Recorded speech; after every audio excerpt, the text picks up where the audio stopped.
마태복음 23장 1절부터 12절까지 말씀 봉독해 드리겠습니다. 이에 예수께서 무리와 제자들에게 말씀하여 이르시되 서기관들과 바리새인들이 모세의 자리에 앉았으니 그러므로 무엇이든지 그들이 말하는 바는 행하고 지키되 그들이 하는 행위는 본받지 말라.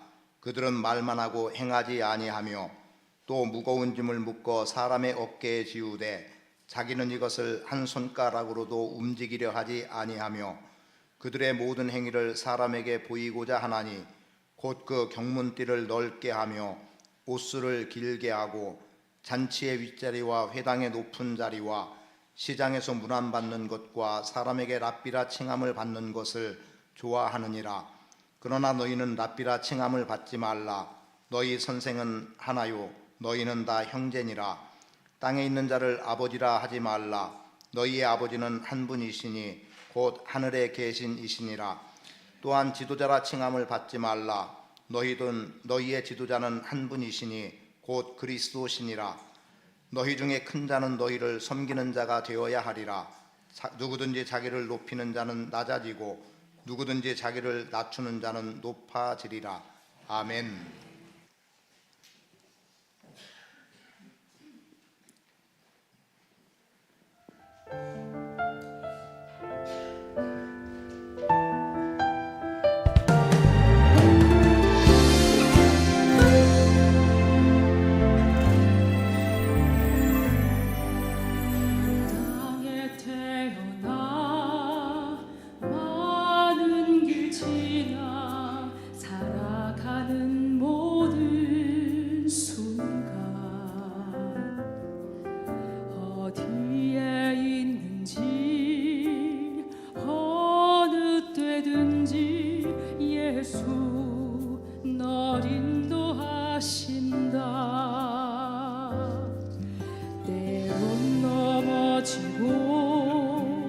낙심될 때도 주님 너를 인도하는 예수 안에 실패 없으리. 예수 널 인도하신다. 잔잔한 바다 같은 날이나 폭풍 치는 날에도 주 붙잡아 주시네. 세상을 알 수 없는 지혜로 널 인도하신다. 잔잔한 길로 너를 인도하신다.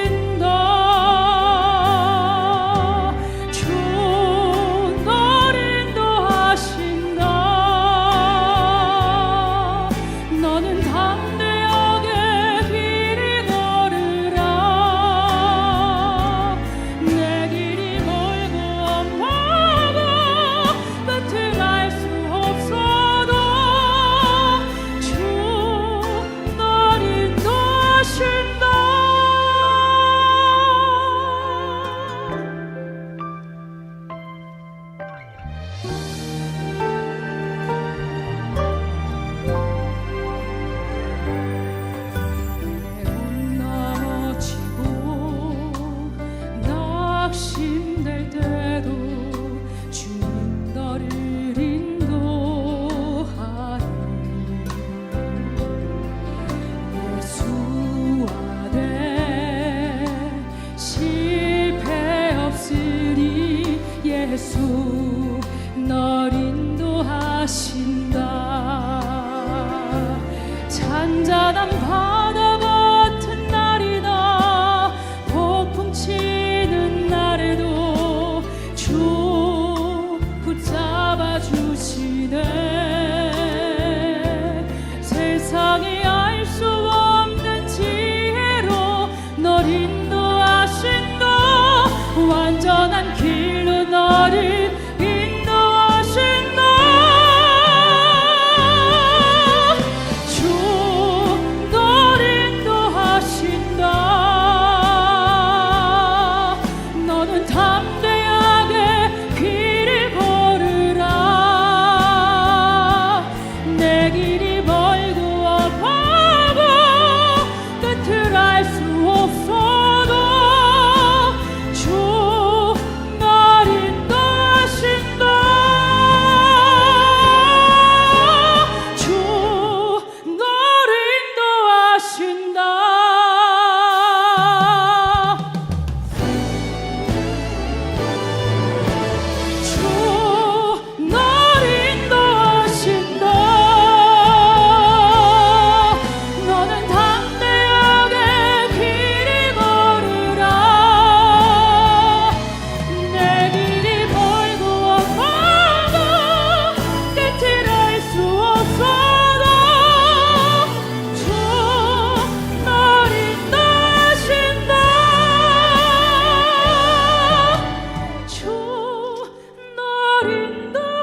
하나님의 선하신 인도하심, 보호하심이 여러분 삶 가운데 충만하게 넘치기를 축복합니다.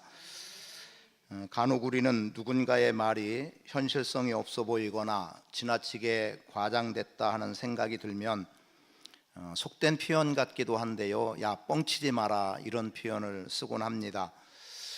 뻥치는 것이 사실일 때는, 사실로 받아들일 때는 때때로 위험이 따르기도 하지만, 그냥 우리가 보통 말하는 뻥이라는 것, 그래서 악의적이지 않은 뻥은 그나마 웃음으로 끝나버리는 때가 있어서 때때로 뻥치는 것도 삶에 나름의 만족을 주기도 합니다. 그래서일지 몰라도 뻥은 뻥일 수밖에 없다. 그런데 이 뻥이라는 것을 가지고 어느 분은 믿음으로 뻥을 치자라고 했습니다. 믿음으로 뻥을 치자. 이게 믿음의 사람들이 써도 될 만한 말일까 싶기도 하지만, 믿음으로 뻥을 친다는 결과는 그대로 되어짐 속에서 하나님의 놀라운 역사를 경험하게 한다는 거죠. 예를 들면 민수기 13, 14장에 보면 이스라엘 백성들이 가나안 땅을 정복에 들어가기 위해서 각 지파마다 한 명씩의 지휘관을 뽑아서 가나안 땅을 정탐하게 합니다. 이들이 정탐을 다 마치고 돌아와서 모세와 아론 그리고 백성들 앞에서 정탐한 내용을 보고할 때 대략 이렇게 보고를 하죠. 우리가 그동안 정탐한 땅을 보면 그 땅은 누가 보아도 살기 좋은 땅이다. 풍요의 땅이기 때문에 많은 소출들을 내고 있고, 그리고 먹을거리가 풍족한 땅이라는 겁니다. 그리고 또 그 성은 견고하고 아름답기 때문에 살기에 좋은 곳이라고 나름의 긍정의 표현을 하기도 해요. 그런데 문제는 우리가 그 땅을 차지해야 되는데 그 땅의 원주민들은 기굴이 장대한 사람들이 많이 있고, 우리 스스로 생각해 보기에 우리는 그들과 비교해서 메뚜기 정도밖에 되지 않는다라고 1차적인 보고를 합니다. 그래서 백성들은 그 말을 듣고 우리가 도무지 그 땅을 차지할 수 없다는 것 때문에 마음에 낙담이 되는 거죠. 왜냐하면 애굽에서 나와서 광야의 여정 40년을 지나고 이제 눈앞에 보이는 가나안 땅에 들어가기만 하면 우리의 삶은 안전할 수 있을 텐데, 그 땅을 차지하지 못한다면 여전히 우리는 이곳에서 그냥 불행한 인생으로 살다가 생을 마칠 것 같다는 거죠. 그때의 여호수아와 갈렙이 담대하게 나와서 이렇게 말합니다. 그 말은 사실입니다. 그 땅은 보기에 좋고 그들은 강대하기 때문에 우리로서는 그 땅을 차지할 만한 능력이 없는 것은 사실입니다. 그러나 그들은 오히려 우리의 밥입니다. 그들의 신은 그들에게서 떠났고 여호와는 우리와 함께 계십니다 라는 거였지요. 자, 그들이 우리의 밥이다, 엄밀히 말하면 뻥입니다. 왜냐하면 가나안 원주민들은 강한 족속이었습니다. 이스라엘 백성들은 출애굽해서 광야 40년, 어쩌면 지치고 어쩌면 기력이 없어서 쓰러질 것 같은 환경일 수도 있습니다. 그런데 정복에 들어가야 될 그곳이 아무도 없는, 누구도 없는, 그냥 밟기만 하는 땅이라면 만족할 수 있겠지만, 정복해 들어가야 되는 상황 속에서 그들은 보고한 내용대로 강대한 민족이기 때문에 우리로서는 들어갈 수 없다는 거죠. 그러나 여호수아와 갈렙은 그 현실을 넘어서, 즉 우리의 밥이라고 하는 뻥치는 소리 다음에 나온 말이 중요해요. 그들의 신은 그들에게서 떠났고 여호와는 우리와 함께 계신다. 그리고 이 함께 계신다라고 하는 내용이 뻥친 것을 능가하고 하나님은 역사하셔서 이스라엘 백성들은 가나안 땅을 정복에 들어갈 수 있었습니다. 또 한 사람 뻥친 사람을 본다면 당연 다윗일 겁니다. 다윗은 어린 나이이기 때문에 군대에 들어갈 수도 없었습니다. 형들은 군인으로 모집되어서 블레셋과의 전장터에 나가 있고, 사울 왕의 지휘 아래서 전장에 임하게 되는 이스라엘 백성들은 블레셋 앞에서 그들은 감히 싸울 만한 힘을 발휘하지 못합니다. 그들에게는 기골이 장대한 골리앗이 있었고, 그 골리앗이 앞장서서 무엇라고 말합니까? 너희 중에 누군가가 나와 싸워서 내가 너희를 이기고 혹은 너희가 나를 이긴다면 진자들은 이긴 자에 대해서 엎드리고 종이 되어야 한다는 겁니다. 그러면서 매일 반복해서 조롱하기를 너희에게는 여호와가 있느냐, 너희를 지킬 신이 있느냐 조롱하는 거죠. 그런데 마침하고 아버지의 심부름으로 형들을 만나러 갔던 다윗이 그 전장터에서 골리앗이 이스라엘을 조롱하는 소리를 듣게 되고 그는 과감하게 어떻게 말하면서 전장터에 나가게 되냐면 나는 만군의 여호와의 이름으로 나간다는 겁니다. 너는 칼과 단창으로 와서 우리를 이기려 하지만 나는 만군의 여호와의 이름으로 나간다고 하면서 그의 손에 들려진 물맷돌을 던졌을 때 단 한 방의 돌멩이 하나로 골리앗은 쓰러지게 되고 이스라엘은 전장에서 승리하게 되는 거죠. 믿음으로 뻥친 다윗의 말대로 만군의 여호와 하나님이 움직여 주셔서 결국 이스라엘은 승리를 맛보게 되는 겁니다. 이렇게 본다면 말이라고 하는 것은 우리에게 대단히 중요한 역할이 되고 우리가 어떤 말을 하느냐에 따라서 우리의 삶에 적지 않은 변화를 가져올 수 있고 때로는 실패한 인생으로 끝날 수도 있지만 때로는 성공이라고 하는 놀라운 은혜를 우리에게 승리라고 하는 당연함을 우리에게 안겨주기도 하는 거죠. 오늘 본문 말씀에 예수님은 무엇을 말씀하고 있냐면 서기관과 바리새인들에 대한 이야기를 해주고 있습니다. 그리고 마태복음 24장 전체를 보면 회칠한 무덤 같은 바리새인들을 책망하는 내용들이 말씀에 계속해서 기록이 되고 있어요. 자, 서기관과 바리새인들, 우선 서기관을 봅니다. 이 서기관들은 율법을 필사하기도 하고 율법을 연구하는 사람들이에요. 율법을 연구한다는 것은 율법에 대해서 그만큼 알고 있다는 것이고 율법을 가르치는 선생이라는 거죠. 그리고 바리새인들은 어떻습니까? 그들은 율법의 말씀을 그대로 준수하고 있다라고 말할 수 있는 그 정도의 사람들입니다. 자, 사도 바울의 이야기를 하나 들어보면 사도 바울은 빌립보서 3장의 말씀을 통해서 이렇게 말하죠. 나는 가말리엘 문화에서 태어났고 나는 로마의 시민권을 갖고 있고 그리고 나는 바리새인 중에 바리새인이라는 겁니다. 그래서 그의 삶의 배경을 아주 탄탄하게 표현한 것 중에 하나가 바리새인이라는 거예요. 바리새인들의 그들의 삶을 누가 무엇하고 건드릴 수 없을 만큼의 그들의 입지는 율법을 준수하고의 여부를 떠나서 견고했던 사람들입니다. 그런데 그들에 대해서 예수님이 뭐라고 말씀하냐면 그들이 말하는 바는 너희가 듣고 행하여 지키라고 말씀합니다. 다만 그들의 행위는 본받지 말라고 말씀하죠. 그 이유가 뭡니까? 그들은 삶으로 살아내지 못하고 있다는 겁니다. 말은 잘하고 있고 말은 바르게 하고 옳은 말을 하지만 그들이 살지 않기 때문에 그 말대로 살지 않기 때문에 그들의 말은 너희가 듣고 지켜 행하는 것, 왜 옳은 말이니까 율법의 말씀이니까 달리 말하면 하나님의 말씀이니까 듣고 지켜 행하는 것 당연한 일이지만 그들의 삶을 보면 전혀 본받을 만한 게 되지 못한다는 거죠.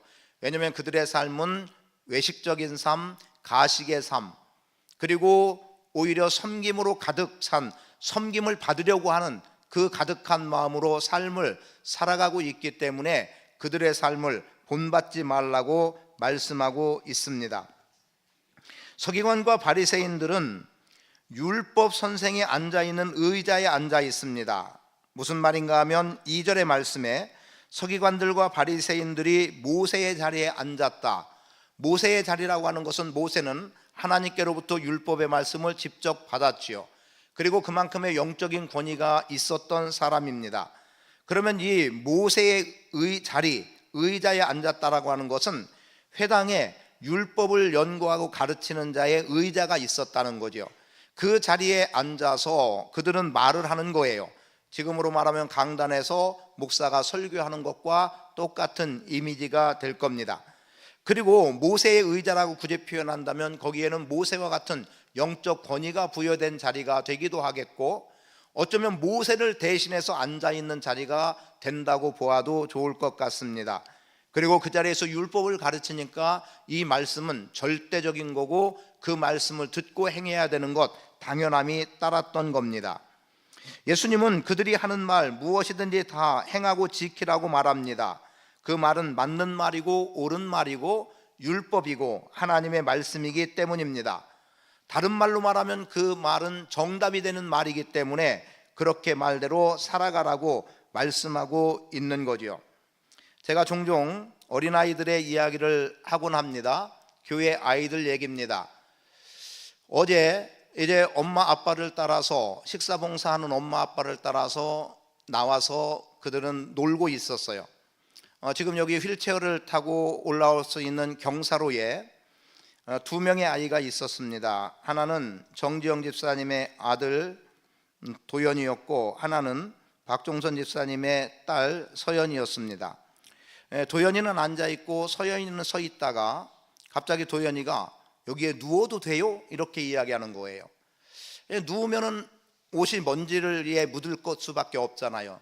그래서 눕는 것은 이라고 하면서 제가 말이 끝나지도 않았는데 서연이가 벌써 저 경사진데 가서 벌렁 누워버리는 거예요. 그리고 얼마나 밝게 웃는지 몰라요. 근데 한 분이 야 거기 누우면 안 돼 하고 막 뛰어와서 눕지 말라고 했어요. 그냥 내버려 두라고 했습니다. 왜 그랬냐면 이미 그 아이는 웃음이 있고 자유가 있는 거예요. 누우면 안 된다는 것은 정답입니다. 그러나 그 아이는 정답보다 그의 삶, 그의 자유로움, 마음껏 뒹굴 수 있는 먼지가 그렇게 중요하지 않았어요. 더러움이 중요하지 않은 거예요. 어쩌면 매여있는 삶에서 자유한 삶을 경험하는 거죠. 그런 모습 하나를 보게 됐고 또 그보다 앞서서는 밑에서 아이들 소리가 나길래 제가 이제 올라오게 했어요. 문을 열었더니 소리가 나요. 그래서 누구냐 했더니 아이들이 올라왔어요. 그래서 더 오라고. 그리고 아이들에게 초콜릿 조그만 봉지 2개가 있어서 그것을 하나씩 나눠줬습니다. 근데 서연이는 받았는데 도연이는 안 먹는다는 거예요. 근데 사실은 그 초콜릿은 도연이가 전에 좋아한다고 해서 언젠가도 이야기했던 그게 남아 있었던 거거든요. 그런데 왜 안 먹는가 했더니 의사가 먹지 말라고 했다고. 아니에요. 이렇게 아니에요. 자, 어떻습니까? 의사의 말 한마디에 이 아이는 자기가 좋아하는 초콜릿이라고 했고 제가 그걸 사 두었던 건데 그런데 먹고 싶은 욕구를 뒤로 하고 의사 선생님의 말에 따라서 아니에요 하고 두 손으로 X 표시를 하면서 아니라는 표현을 하면서 받지 않더라고요. 그래서 잠깐 있어 보라고 하고 다시 목양실 안으로 들어와서 여기저기 찾아보니까 젤리가 몇 개가 있었어요. 그래서 그것을 다시 한 봉지씩 아이들에게 나눠주게 됐지요. 자, 어떻습니까?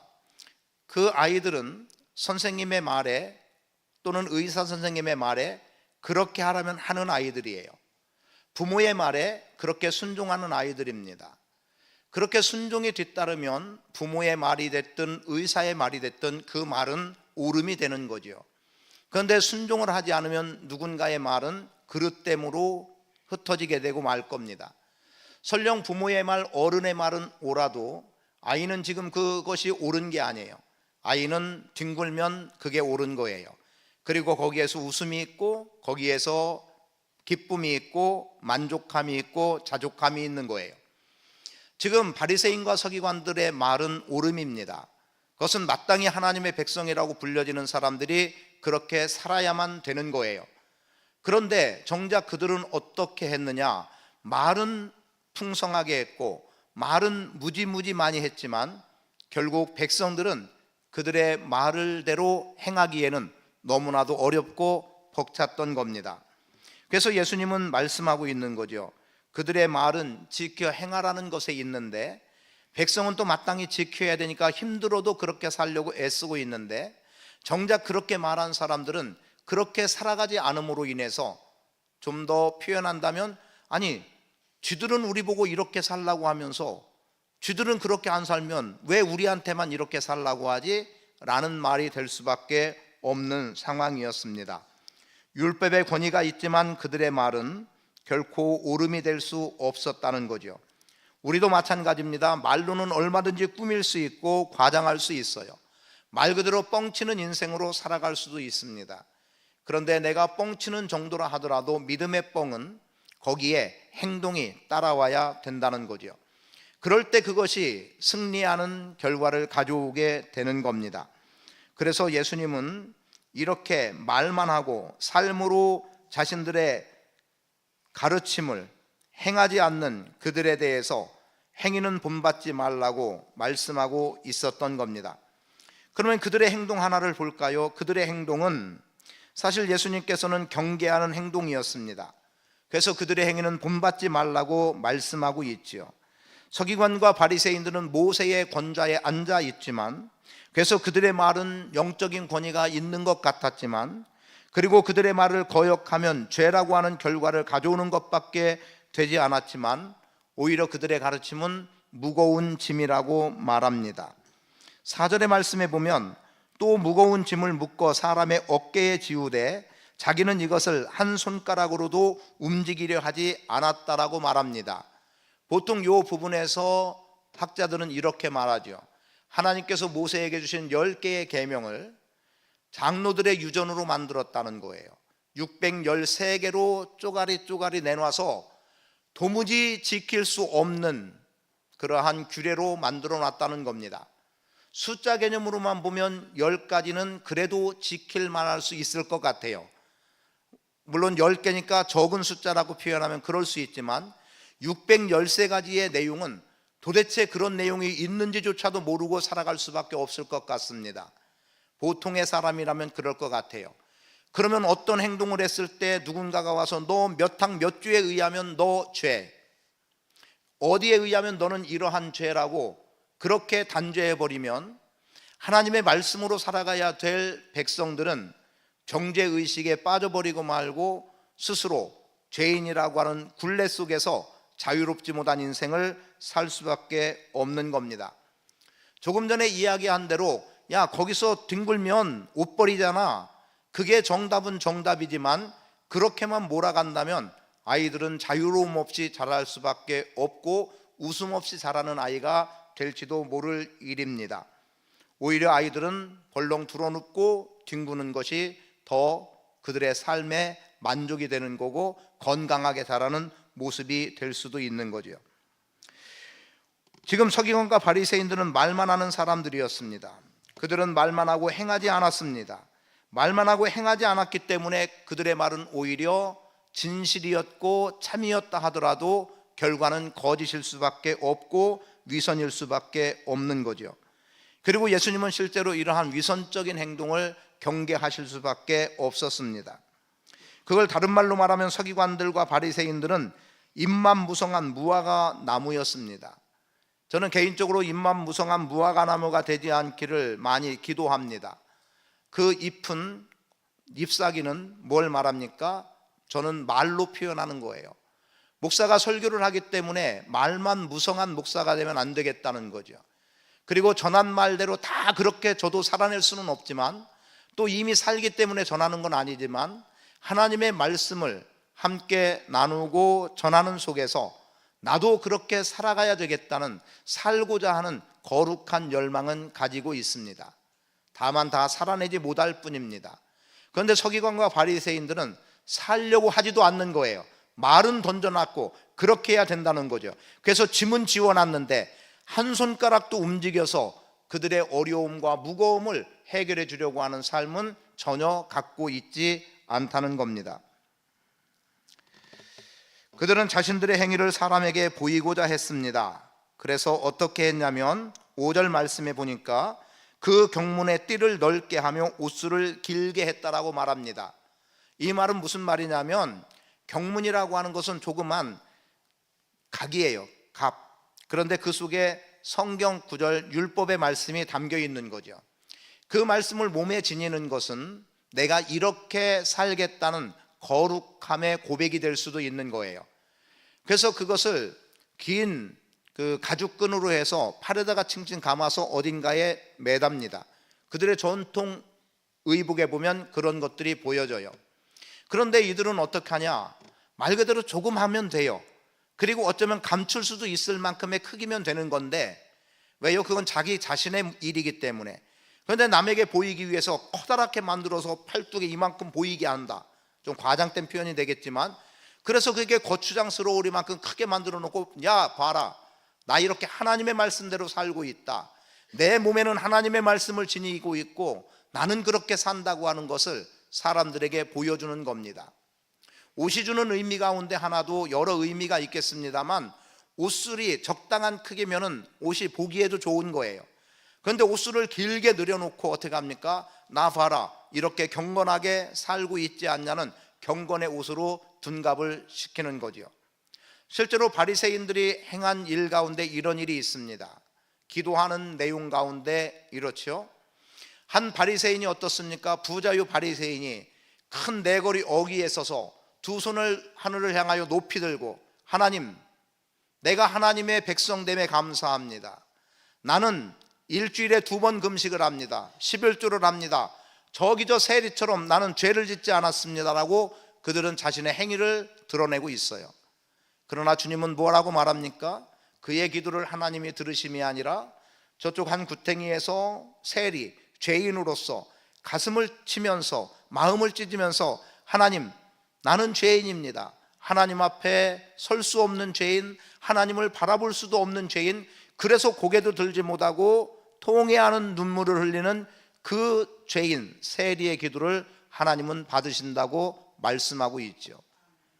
헌금의 내용은 어떻습니까? 어느 날 예수님께서 헌금함 앞에 앉아서 헌금하는 행위를 보고 계세요. 그런데 어떻습니까? 부자요 바리새인, 부자와 바리새인은 거의 일치로 표현되기 때문에 제가 그렇게 말하는 거예요. 부자요 바리새인은 어때요? 그는 동전의 주머니, 긴 그 주머니에다가 동전을 넣고 와서 그 입구를 동전 하나 정도씩 떨어질 만하게 작게 만들어 놓고 그냥 한번 쏟아보면 될 것을 길게 만들어서 소리가 얼마나 길게 나서, 아, 저 사람은 이렇게 많이 헌금하고 있구나를 보여주겠다는 것 아닙니까? 그런데 과부는 동전 2개 땡그랑하고 떨어지는 정도밖에 되지 않아요. 거기에 대한 예수님의 평가는 분명했습니다. 저 과부가 놓은 동전 2개가 저 바리새인 부자가 놓은 동전보다 많다는 거죠. 저는 저의 생활비 전부를 넣었다는 거예요. 그러나 바리새인이요 부자는 가진 것 중에 일부, 그것도 지극히 작은 거예요. 돈의 액수만 본다면 바리새인이 훨씬 많이 한 거지만 그의 삶과 그의 전부를 들여다봤을 때는 그에게는 아주 미약한 부분일 뿐인 거예요. 주님은 과부의 헌금을 인정하셨습니다. 지금 바리새인들의 삶의 태도는 이런 거였어요. 말은 하고 행하지 않음, 짐은 지우고 도와주지 않는 자들, 그리고 더 뭐라고 말합니까? 그들은 잔치의 윗자리, 회당의 높은 자리를 원하고 있고 시장에서 문안받기를 원하고 있고, 아이고 선생님 안녕하세요 칭찬받기를 원하는 것, 그걸 좋아하고 있더라는 겁니다. 그러니까 그들은 과시하고 싶은 거죠. 대접받고 싶은 거예요. 이들에게 섬김은 보이지 않습니다. 이들에게 작은 것은 없어요. 그들은 다 큰 것밖에 없는 거예요. 그래서 예수님은 이렇게 말씀하고 있죠. 8절에 그러나 너희는 랍비라 칭함을 받지 말라. 너희 선생은 하나요 너희는 다 형제니라. 저는 여러분들에게 종종 표현하는 내용, 예수 그리스도의 피를 나눈 형제 자매라는 것, 저도 성도의 한 사람이지 목사가 아니라는 것, 여러분 목사이기 이전의 성도예요. 그래서 제가 직분보다 앞선 것은 예수 그리스도의 피를 나눈 형제 자매가 되지 않으면, 그 관계가 되지 않으면 직분은 다 소용없는 거예요. 그 직분으로 하나님의 영광 드러낼 수 없습니다. 저도 예수 그리스도의 피가 흐르는 자야 되고 여러분도 예수 그리스도의 피가 흐르는 가운데 목사요 또는 성도라는 개념 속에서 말씀을 받는 자리에 있을 때 비로소 그 말씀이 우리 안에서 살아 역사되고 경험되는 것이지, 그냥 나는 예수 그리스도의 피가 없이, 즉 구원의 확신도 능력도 경험도 없이 그냥 이름만으로 목사로 말씀을 전한다면 이것은 허공에 울리는 소리일 수밖에 없는 겁니다. 그러니까 오늘 우리의 삶, 형제라는 거죠. 높고 낮음이 없다는 거예요. 나이에 따라서 누군가는 어른이고 누군가는 아이이기 때문에 존경받을 수 있고 또 공경해야 되는 마땅함은 분명히 있지만, 그러나 하나님의 말씀 앞에서는 누가 크고 작음도 높고 낮음도 아닌 동일한 형제의식 속에서 하나님을 예배하고 그 속에서 교회 공동체는 이루어져야 합니다. 이것 깨워져 버리면 세상과 조금도 다를 바 없는 교회의 모습을 그릴 수밖에 없는 거죠. 그래서 예수님은 말씀한 거예요. 지금 너희는 다 형제다. 그래서 오늘 우리로 하여금 예수 그리스도의 피를 나는 형제로서 자매로서 하나님을 예배하기를 원하고 계시는 거죠. 그 뒤에 아버지 지도자 이런 내용도 다 있습니다만 11절에 보면 너희 중에 큰 자는 너희를 섬기는 자가 되어야 하리라. 요 말씀이 이제 핵심으로 다가오는 거죠. 서기관과 바리새인들, 그들은 어떤 사람들입니까? 큰 사람들입니다. 그들은 율법에 능한 사람들이고 가르칠 수 있는 능력이 있는 사람들이고 그들은 하나님과 아주 친밀하다고 말할 수 있는 사람들이고 누가 봐도 저들은 우리가 존경하지 않으면 안 될 사람들이에요. 그들은 누가 봐도 큰 자예요. 그런데 그 큰 자가 섬김이라고는 조금도 없는 거죠. 섬김이 없다는 말에는 낮아짐이 없다는 이야기입니다. 낮아짐이 없다면 하나님이 높여주는 것을 경험할 수 없다는 이야기가 되기도 해요. 왜냐하면 12절에 이렇게 말씀하고 있지 않습니까? 누구든지 자기를 높이는 자는 낮아지고 누구든지 자기를 낮추는 자는 높아지리라. 스스로가 아닌 거예요. 하나님이 높여주시고 하나님이 낮추는 거예요. 너희 큰 자로만 여전히 존재하고 있다면 하나님은 그들을 어느 순간 낮춰놓을 겁니다. 그러나 낮은 자의 자리에서 어쩌면 비구라리만큼 어쩌면 하찮게 대접받고 그래서 쓸모없는 인생처럼 낮아짐 속에서 그래도 섬김의 일을 지속적으로 감당해 나간다면 하나님은 어느 순간 높여주시는 거예요. 어제 한 가정을 신방하면서 견디는 게 능력이라는 표현을 썼어요. 견디는 게 능력이다. 주님의 일 우리가 한다면 얼마나 거창하게 할까요? 그런데 하나님을 믿는 믿음으로 살다 보면 힘들고 어려운 일이 있고 비난은 또 받기도 하고 여러 가지 조롱의 말이 들려질 수도 있고 아이고 그따위 해서 뭐 이렇게 될 수도 있는 상황인 거예요. 그거 견뎌내면 결국은 승리하는 거예요. 견뎌내는 속에 능력이 있는 거예요. 그거 견디지 못하면 주님을 떠나고 교회를 떠나는 거예요. 여러분 견딜 수 있기를 축복합니다. 주님이 높여주시면 되는 거거든요. 여러분들은 작은 자예요. 주님이 높여줄 사람들입니다. 여러분들은 낮은 자입니다. 주님이 크게 하실 사람들이에요. 혹시 왜 저렇게 말을 바꾸냐고 생각할지 모르겠는데요, 제가 의도적으로 그렇게 표현하는 거예요. 자, 여러분 낮으면 높여주고 작으면 큰 자 되게 하는데요, 여러분 낮은 것은 작은 자이기 때문에 낮아지면 크게 하시고요, 그리고 작으면 높여주시는 거예요. 그 은혜 여러분들이 경험할 수 있기를 축복합니다. 잎사귀만 무성한 사람들 같지 않기를 원합니다. 높은 자리 좋아하지 않기를 원합니다. 대접받는 것 당연하다고 생각하지 않기를 원합니다. 지금 바리새인과 서기관들은 그 자리에 있었던 까닭에 예수님께서 그들이 말하는 것은 듣고 지켜 행하되 그들의 행위는 본받지 말라고 말씀하신 거예요. 그들에게서 말 외에 다른 거 배울 게 없기 때문이에요. 보고 배울 게 없는 거예요. 보고 배울 게 없으니까 그 행위 하지 말라는 거죠. 그들은 높아지려고 한다. 너희는 낮아져야 되는데 높아지려고 하면 너희도 그들과 다를 바 없다는 거죠. 너희가 작은 자로 섬겨야 되는데 너희가 큰 자가 되고자 하면 너희의 섬김의 기회는 없다는 거죠. 내가 너희를 크게 하고 내가 너희를 높여주려고 하는데 네 스스로 높은 자리에 있고 네 스스로 크다 하면 내가 너를 더 어떻게 높이고 어떻게 크게 할 수 있겠느냐는 말과 다를 바 없습니다. 그럼 우리의 삶의 방향을 설정해야 됩니다. 말이냐 행동이냐. 물론 뻥이라는 표현을 경박스러우리만큼 사용했습니다만 여러분 믿음으로 뻥치자고 하는 그 내용을 본다고 하면 말 중요한 거예요. 그건 믿음의 말입니다. 믿음의 말이라고 하는 것은 믿음의 행위가 따르는 거예요. 그러나 믿음의 말이 아닌 것은 믿음의 행위가 따르지 않는다는 거죠. 그렇게 볼 때 오늘 우리가 주의해야 될 것은 마태복음 7장 16절에서 말씀되고 있는 것처럼 열매로 그들을 알지니 라고 하는 말씀을 주목해야 합니다. 나무가 있습니다. 그 나무가 좋은 나무인지 나쁜 나무인지는 열매를 보면 안다는 거죠.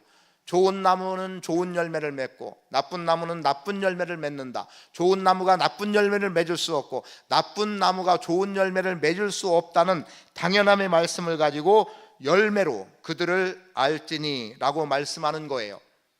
여러분 삶을 보시고 주님은 판단하실 겁니다.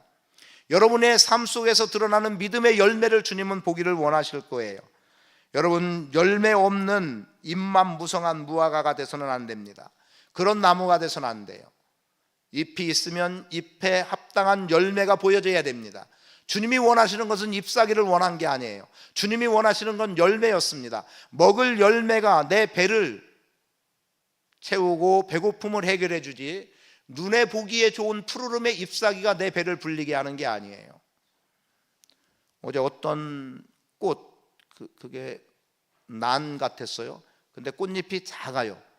그리고 참 보라색빛도 약간 들어간 것 같고 뭐 아주 하얗지 않은 어떤 것 같은 잎사귀였는데, 그런데 그게 베란다에 놨는데 베란다 문을 열어놔서 그랬는지 집안 전체에 그 향이 퍼져 있더라고요. 야, 향 참 좋다, 향기 참 좋다 했는데 그 자그만 그 잎사귀의 꽃, 그 꽃잎, 거기서 나온 거예요. 여러분, 저는 여러분들이 보여지기식의 삶도 아니고 잎사귀만 무성함도 아니고 그 꽃이 작아도 향기를 내야 된다면, 그게 그 꽃의 열매라고 한다면 우리는 그리스도인의 향기를 바라는 꽃의 열매를 만들어낼 수 있어야 됩니다.